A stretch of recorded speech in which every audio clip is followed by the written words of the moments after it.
لماذا عبد الله أوجلان ليس زعيما للشعب الكردي؟ معضلة عبد الله أوجلان عقدة يجب على الكرد فهمها وتعريفها وحلها بشكل صحيح، فقد نصبت مصيدة حول هذه المسألة لاصطياد الكرد وابتلاعهم، وخصوصا قادر باكون كردستان تركيا، فقد طمر في هذه المصيدة اللعينة. عموما معضلة عبد الله أوجلان قضية لا يعرفها الكثير من الأطراف وبالأخص الكرد بالشكل الصحيح والمطلوب. في 15 شباط 99 عاد أوجلان إلى حضن تركيا.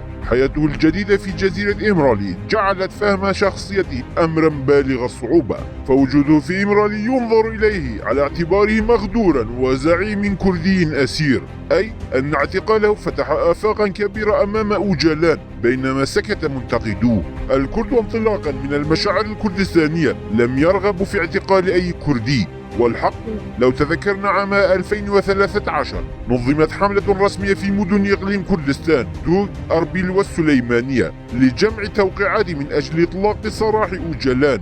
وقع كبار مسؤولي حكومة إقليم كردستان في هذه الحملة، والسبب في ذلك ليس سوى مجرد موقف عاطفي غير سياسي تمثل في أن لا يبقى كردي في سجون الدولة التركية. هذا الموقف غير السياسي تسبب في صناعة مصيدة كبيرة للكرد كمعضلة عبد الله أوجلان. لو نظرتم عن كثب لرأيتم أن أوجلان قبل إمرالي لم يكن سوى زعيما لحزب العمال الكردستاني باككا، لكن بعد إمرالي ازدادت ألقاب أوجلان، فوصف أوجلان نفسه في إمرالي بداية بالقائد أوجلان وفق تعاليمه. بعدها قالوا عنه زعيم الشعب الكردي، زعيم الحرية، زعيم الأمم، زعامة العالم، بل وزعامة الكون. تم تقديم أوجلان للكرد على أنه المهدي المنتظر والنبي وشخصية إلهية وقوة إلهية، بينما أعلن أوجلان عن نفسه على أنه إله. وكما أن السؤال أو التشكيك في الله خطيئة في ديانات التوحيد، فإن الشك في أوجلان يعتبر خطيئة وجرما. وكما أن الإيمان بإله آخر هو شرك بالله، فكذلك عد الإيمان بشخصية سياسية أو فكرة مختلفة غير أوجلان على أنه خطيئة وجرم.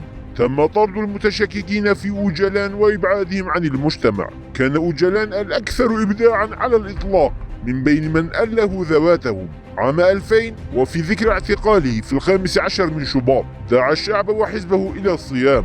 صام كوادر البككة وأنصارهم في الجبال والمدن في 15 شباط، ورغم معاداة بككة للعلاقات العشائرية والطوائف الدينية والمذهبية والشيوخ والعوائل وغيرها التي كانت موجودة في المجتمع الكردي منذ آلاف السنين، ووصفها بالرجعية والتخلف، لكن رغم كل هذا عرض قائده كإله ودعا الكرد للصيام وعبادة آبو.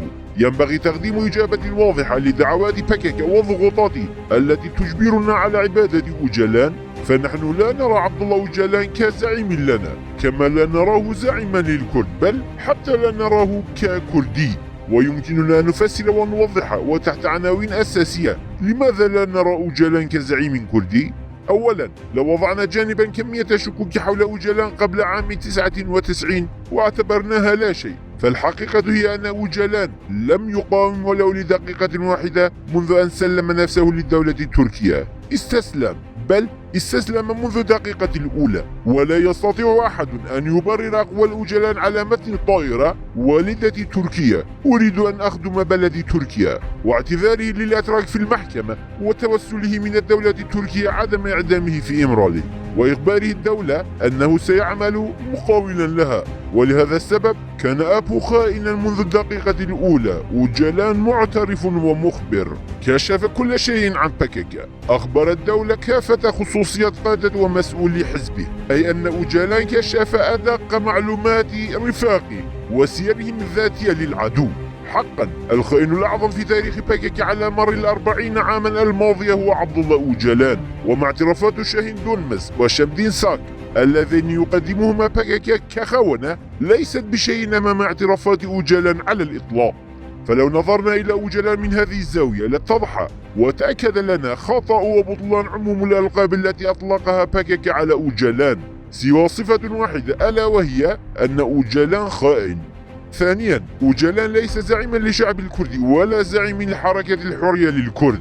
تغيرت عشرات المفاهيم في باراديغما أوجلان بعد عام 99 كالدولة الكونفدرالية الشعبوية والتحرر الجنسي وما إلى ذلك.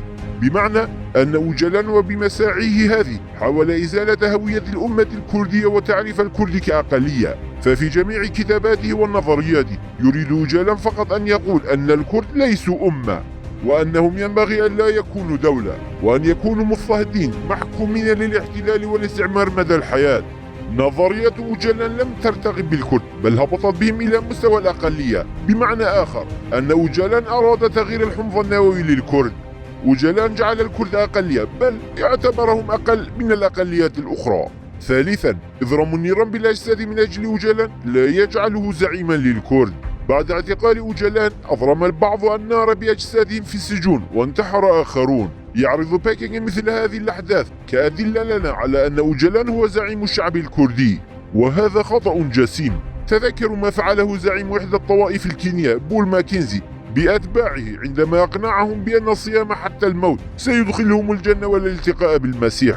مات ما لا يقل عن 400 شخص من الجوع، وما زال 600 آخرين في عدد المفقودين. كان أعظم تلامذة وأتباع ماكنزي من النساء أيضا. فماذا سنفعل الآن؟ هل لمجرد أن 1000 شخص ماتوا جوعا خلال عام ويؤمنون ببول ماكنزي، هل هذا يعني أن ننضم إلى هذه الطائفة ونعبد بول ماكنزي؟ أم هل يمكن لهذه الطريقة أن تجعل من شخص إلها؟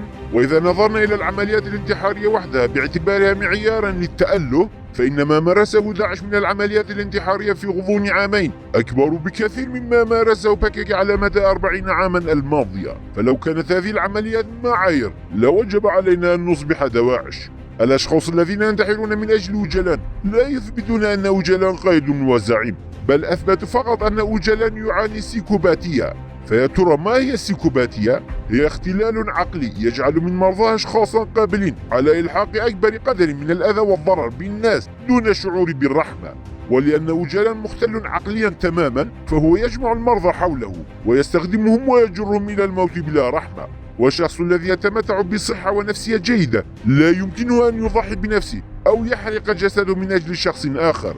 ولا يمكننا قبول هؤلاء مرضى السيكوباتية كقادة لنا، بل على العكس من ذلك يجب أن نبين أن هذه حالة مرضية وننقذ الناس من عبادة أب وطريقته. رابعا، حياة أوجلان مع النساء لا تجعل منه زعيم المرأة. فأوجلان بأفكاره يدمر الأسس الأساسية للمجتمع مثل الأسرة والعلاقات بين الجنسين والأخلاق. يصف زواج المرأة بأنه عبودية، فكان يقتل الشباب ما بين 15 و20 عاما عندما كانوا ينظرون إلى بعضهم البعض بمشاعر الحب، لكنه كان يعيش مع النساء في مجموعات. فأوجلان هو من أحضر فتيات تتراوح أعمارهن ما بين 13 و14 عاما إلى منزله، وقال إنه كان يقوم بتربيتهن وكان يغتصبهن. أوجلان مختل عقليا، بحيث كان يقول للنساء معه: سأعلمكن الحب لكنكن لسن رائعات. النساء اللاتي كان يقمن مع أوجلان كن مستعدات على خنق بعضهن البعض من أجل السلطة.